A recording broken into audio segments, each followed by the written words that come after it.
Good afternoon.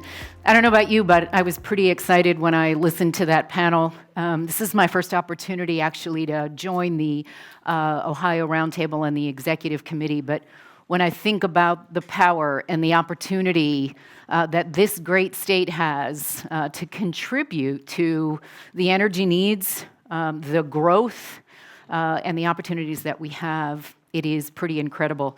So I have actually three things that I really want to try to bring together for you in my few minutes with you. I'd love to be able to spend much more time, and maybe Pat will invite me again later and we can talk about it. But three things. One is opportunity grows from strong foundations. The second one is innovation is a mindset. And I think we think about oil and gas companies, refineries, midstream companies, and it's really difficult sometimes to think about innovation. So I'm hopeful, using a client that's sitting right up here in a great relationship, that I'll show you how that can work. And partnerships and collaborations fuel success. So I'd like to spend a minute, if I could, just telling you a little bit about who MPC and MPLX is. But how many in here are fans of the Guardians? Anybody? Yeah. Okay, so if you remember nothing about what I'm going to tell you today, when you watch him stand up at that batter's box and you see that patch, that is Marathon Petroleum. All right, so Marathon, we're about 138 years of incredible history and growth in an incredible cyclical industry, and we're headquartered in Findlay, Ohio, and we have some of our larger offices in Denver and San Antonio and in Houston, but the majority of our 18,000 people sit in Findlay, Ohio. We produce 3 million barrels a day of the crude of roughly 18 million barrels a day in the US, so we're just under 20% of that. When we think about natural gas, we talked a lot about that. MPLX, our midstream business, was founded in around 2012. We are handling 10% of U.S. natural gas in the U.S. and growing. So when we think about the needs, we talk about data centers, and we think about the needs, it's pretty powerful what we, MPC and MPLX, can bring together.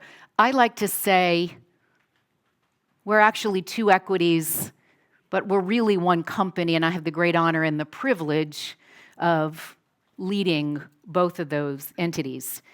You'll see a few more facts here on the side. 21,000 miles of pipeline owned and leased, $12.5 billion standard cubic feet of natural gas processing capacity every day. If you look out on that chart, you can see we typically operate in a couple of regions, but I want you to focus on Ohio because of those 18,000 plus employees and growing that we have, a little over 3,000 of those are in the state. We have a 100,000 barrel a day refinery that sits in Canton. We have terminals. We have trucking, and we have 2 gas processing facilities and a fractionation facility that all support. So I hope when you look at who MPC and MPLX is, you can see the opportunity that we have to be an incredible provider of power through this industry and supporting. And when you think about what is necessary, we've talked about demand as an example. We think about the power sources, all of it is necessary. IEA, I don't know how many of you are familiar with IEA, but they come out and provide predictions. So many other organizations do, but when we think about it, it's probably annually over 1 million barrels per year of requirements to fuel energy.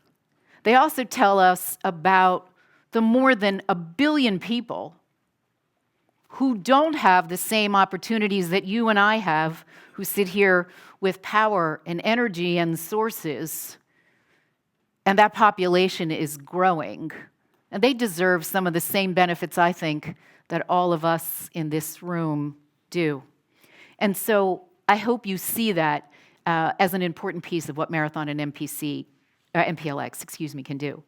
So my first point I wanted to share with you is opportunity grows from strong foundations. And I share this with you not because I necessarily want you to see some of these designations or awards, but I want you to understand the commitment that we have to that foundation. And so I'll point out a few of them because I think it is very relevant when we think about what is necessary over the long term. And down the bottom, you can see our commitment to greenhouse gas emission intensity. We've reached a target, and we continue to drive and improve that, even though we're not at the date that we set. But we've reached great milestones, and we continue to move that. Greenhouse gas emissions, Scope 3, methane intensity. Here down the bottom, you see what I would consider to be what we call our commitments to sustainable energy. One of the most important things, I think, when we think about this, and it is certainly something that we as an organization talk about daily, it's a core value, I'll talk about that in a moment, but it's safe and reliable operations. Because without that, it really doesn't matter how strong our strategy is, it really doesn't matter the opportunity that we have, because that safety and that reliability, both of our people and of our assets and in the communities we work, is critical. So I point out to you that in Canton, they received from the American Fuel and Petrochemicals Manufacturers Association, AFPM we call it, they were 2 of 4 recipients for the Distinguished Safety Award. And frankly, it is of over 200. I think we should be proud of that, particularly when we think about the importance that safety has, and particularly in the state. Energy Star Awards, 5 consecutive years, 19 years of Energy Star here in Canton alone.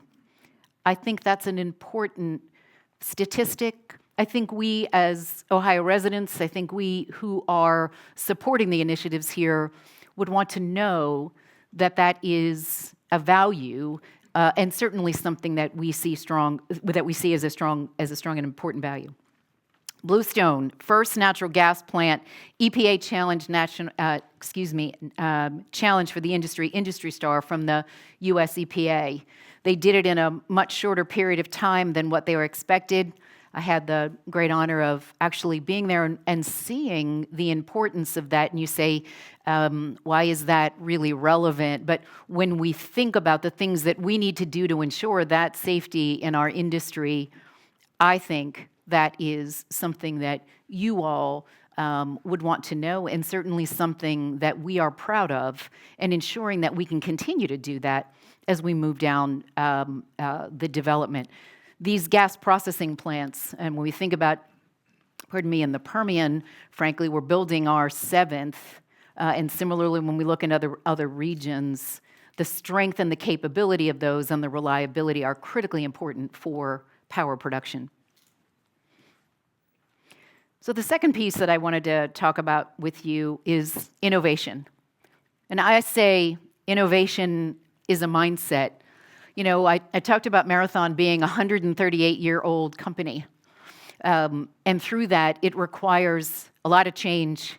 When we look at some of the innovations in energy, when we talk about AI, frankly, and we think about the changes there, be it behind the meter or however that power we believe is important to be generated, that innovation is necessary to change the way that we are providing that source of power, we're providing that opportunity, and we, as an industry, are changing and modifying as we move forward.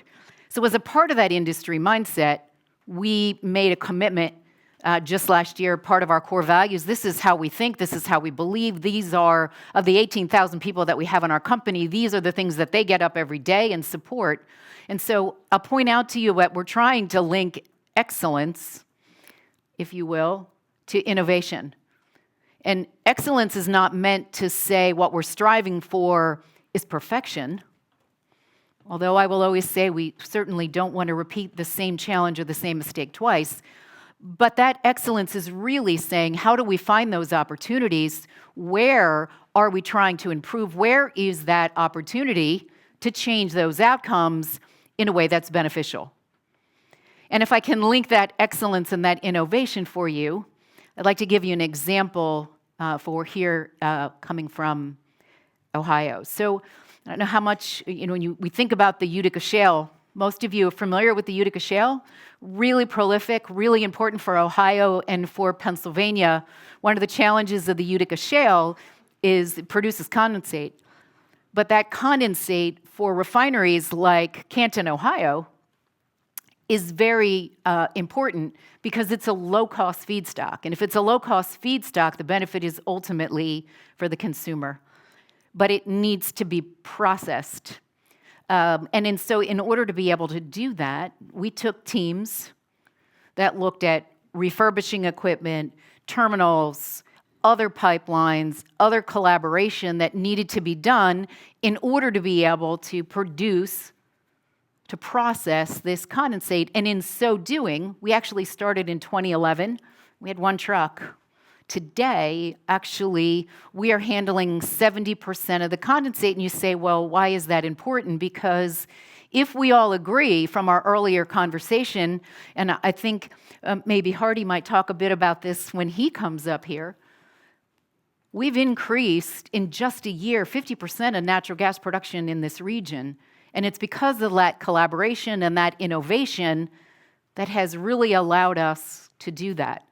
And so I think innovation as a mindset, it's critically important that we continue to do that to identify ways for us to deliver power that's necessary.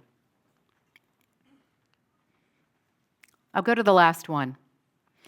Partnership and collaboration, they fuel success. Down the bottom of the chart, the slide there, you see a tremendous number of relationships, many of those here in the state of Ohio, or they even cut across broader institutions. I think it's important that these partnerships and collaboration, as we say, they fuel success.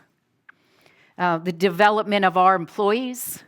We talked earlier about the need, particularly when we think about some of the universities here, Ohio State University being one of them, and the opportunities that we have for us to develop the talent to ensure that the curriculum and those partnerships are generating the leaders in the future for this industry. Our communities, our landowners, our neighbors, it's critically important that we are supporting the communities in which we live and work. I mentioned earlier, I say safe and reliable operations are critically important for us. So is sustainability. Hopefully, in my slide before, I shared with you the commitment that you see from MPC and MPLX to support that, because the sustainability is critically important, and it ensures that the population that we will entice to come to our industries see the benefits of that as well. That workforce development is critically important for us. We think about, I was talking earlier today about how the AI generation, along with the business problem, is creating outsized improvement for us. We typically have business challenges, and we have a lot of opportunity with data. But if we don't have the tools necessary to bring that capability to solve that business challenge, they are just that. They're business problems with outstanding sources of data that don't have the ability really to solve. Last thing is the joint ventures and customers. And we think that is a very important element for driving future growth. We've talked about communities, we've talked about our joint ventures, we talked about this engaged employee. It supports the collaboration. And down the bottom, as I shared with you earlier, we've got institutions there. We've spent over $30 million just last year alone in trying to support the communities and put forth initiatives that we think are supportive of what we believe is an important part of driving that power generation, which is the partnerships and the collaborations. So I wanted to thank you. I hope that I've given you a little bit of insight into MPC and MPLX for the opportunities that we see here, what we as an organization, I say one company, two equities, are doing to drive growth. An example here, I'm extremely proud of what the men and women of our industry do every day. When we look at the needs and the growth going forward, we believe we have the opportunities in our midstream business as well as in our refining business to fuel that growth and to be part of that power solution. So I thank you this morning, or this afternoon, excuse me, it is the afternoon already. I thank you this afternoon for your time.